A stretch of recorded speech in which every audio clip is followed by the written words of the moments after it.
Good day to my fellow early childhood educators and teacher Cleo. Today I'm going to discuss about the multiple intelligence theory and developmentally appropriate practice, or DAP. First is multiple intelligence theory by Howard Gardner. First, let me ask you one question. Are you smart? How? According to Howard Gardner, we are all smart in different ways.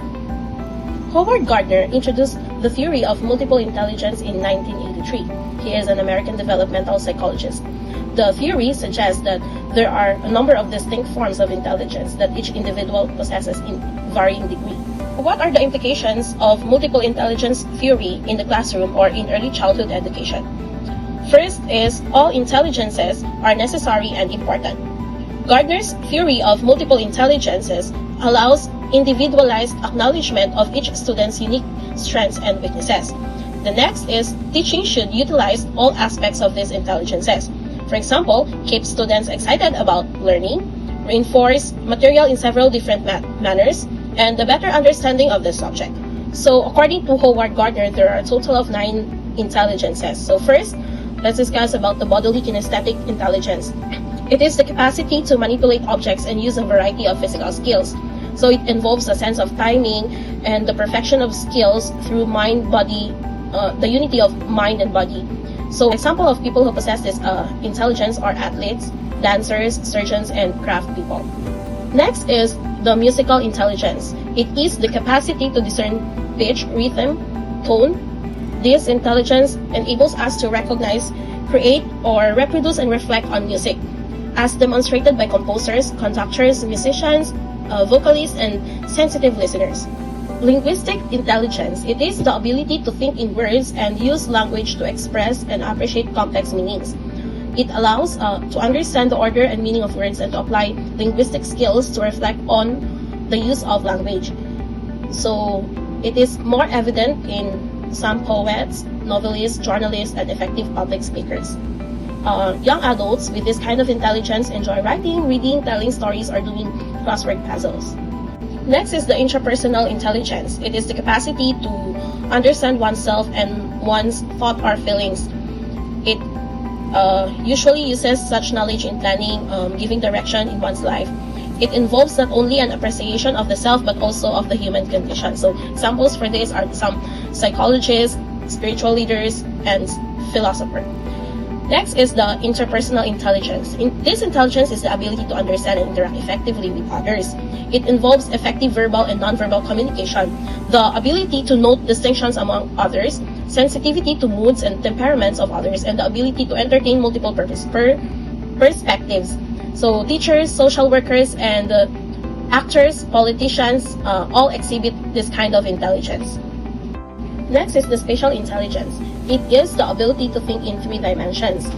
It includes mental imagery, spatial reasoning, image manipulation, graphic and artistic skills, and active imagination. So sailors, pilots, sculptors, painters, and architects all exhibit this kind of intelligence. The logical, mathematical intelligence. It is the ability to calculate, quantify, or consider propositions and hypotheses, and also carry out complete mathematical operations.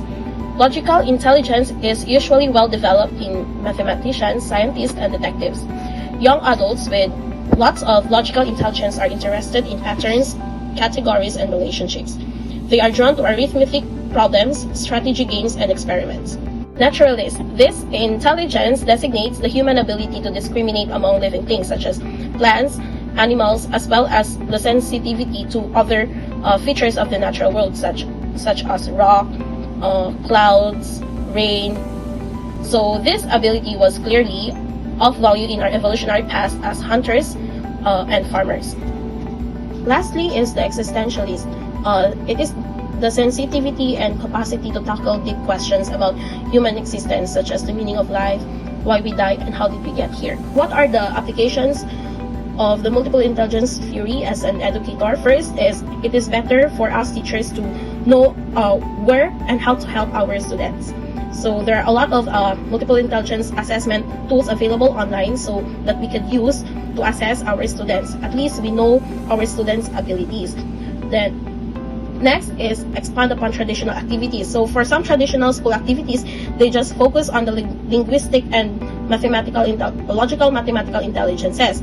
But there are some ways that we could reach the other type of intelligence in our classroom. So first example here is like for linguistic intelligence.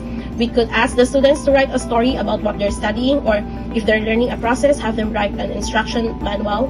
Next is layout. As a teacher, we should lay out the classroom to support all the type of intelligence. To design our classroom wherein all children will be catered. To support the multiple intelligence is to have place in the room that work for each type of intelligence. For example, for interpersonal intelligence, there should be an area with large tables for group work. While for intrapersonal intelligences, there should be an area for individual activities. Using the multiple intelligence theory, it is essential to teach in the way that the child learns. Our role as a teacher is also very important because we need to make sure that students get the most out of the multiple intelligence theory in the classroom. So we teachers should work with the students to develop the best activities, projects, and layouts that could accommodate their interests. The next topic that we're going to discuss is developmentally appropriate practice. What is that? It is an approach to teaching and learning grounded in research that takes place into account how young people develop and learn and what is known about effective early childhood education. It is important because activities are designed to acknowledge individual children's interests, abilities, and culture. So what are the implications of developmentally appropriate practice in the field of early childhood education?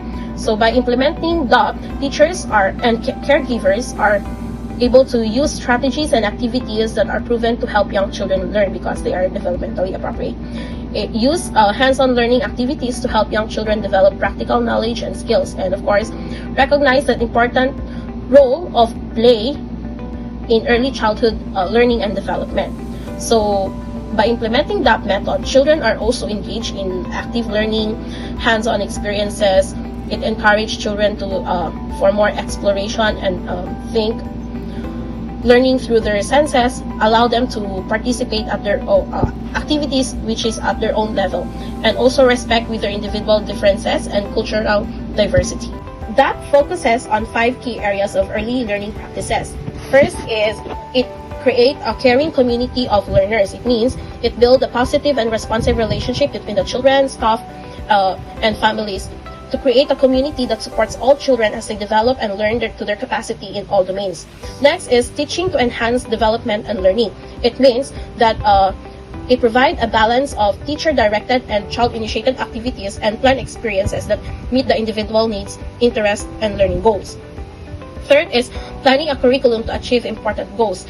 Here, it developed a written curriculum that reflects developmental milestones and appropriate early learning goals for children that supports individualized learning. Next is assessing children's development and learning. So here, assessment is linked to curriculum and early learning standards and use authentic assessment methods to measure a child's progress. Lastly, establish reciprocal relationships with families. So here, we work on partnership with families to learn about each child, to develop a two-way communication and to establish supportive relationships with all families. So what are the applications as an early childhood educator? First, we should have a knowledge of the child's development. When we say child development, it follows general sequential patterns and interrelated across domains, specifically in cognitive, physical, social, and emotional. So we should know and understand the milestone and sequences of development in all domains in order for us to plan and identify activities, environments, strategies to best promote growth and learning. Next is knowing what is individually appropriate for each child through assessment. Each child is an individual and develops in her own and unique way. So knowing each child's strengths, abilities, needs, interests, and approaches to learning. Know their individual skills, ideas, and joys. This can be done through time spent together, such as some conversations with the children, observation, assessment, work samples, documentation, and information from families or from the previous teachers. Next is the knowing what is culturally important. So all children are of culture. Know each child's cultural and family background. It is very important. His unique family, values, language, and beliefs. Ensure that the experiences you provide have respect this and are meaningful to each child or family. What makes sense to children is their own culture, and teacher must consider this along with overall child development and learning program. Let me share you the research done by Yao Ho Wong in 2019 entitled Teaching Beliefs on Developmentally Appropriate Practices Among Chinese Preschool Teachers, the Role of Personality. So in this research, there are 544 preschool teachers that were randomly selected to complete the survey and the test. So as a result, the preschool teachers are characterized by a robust test of sensing, feeling, judging personality types. Teachers with this kind of personality are not comfortable in applying DAP into their classroom. Teachers, extroverted and intuitive teachers tend to show stronger beliefs in DAP. So at the end of the study, school managers are suggested to provide professional development to support teachers in understanding and practicing DAP practices in preschools. So teacher training institutions are recommended to strengthen pre-service teachers' understanding of DAP and enhance self-reflection with respect to their personality characteristics. So my personal insight with the two topics that I discussed is, it is our duty as a teacher to know and understand the children's level of intelligence. So understanding the children's overall ability help us to easily teach and guide them more effectively. So Gardner himself asserts that educators should not follow one specific theory or educational innovation when designing instruction, but instead employ customized goals and values appropriate to teaching and student learning needs. So as a teacher, I myself must constantly be aware of the learning styles of my students in order to incorporate instructional strategies that will enhance their learning potential. So aside from the awareness of multiple intelligences, understanding their child development is also important in implementing the developmentally appropriate practice. As a teacher, we cannot nurture child's development holistically and make appropriate educational activities without this knowledge. So with this, we teachers are able to plan for appropriate activities that can challenge children enough to continue to promote their progress and interest. So thank you for listening. If you have any questions or clarifications, please feel free to contact me. Thank you.